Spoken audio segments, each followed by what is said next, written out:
पाहुनी या डोळ्या जन्म अवघाची झाला सुखाचा सोहळा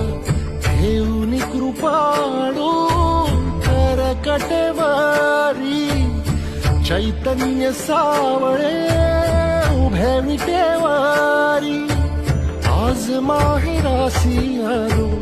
आम्ही आनंदेना आलो निघता निघेना पाय माया सांग करू काय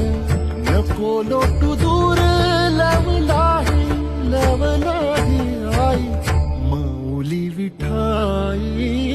पंढरीचे आई गोडी तुझ्या नामाची जराही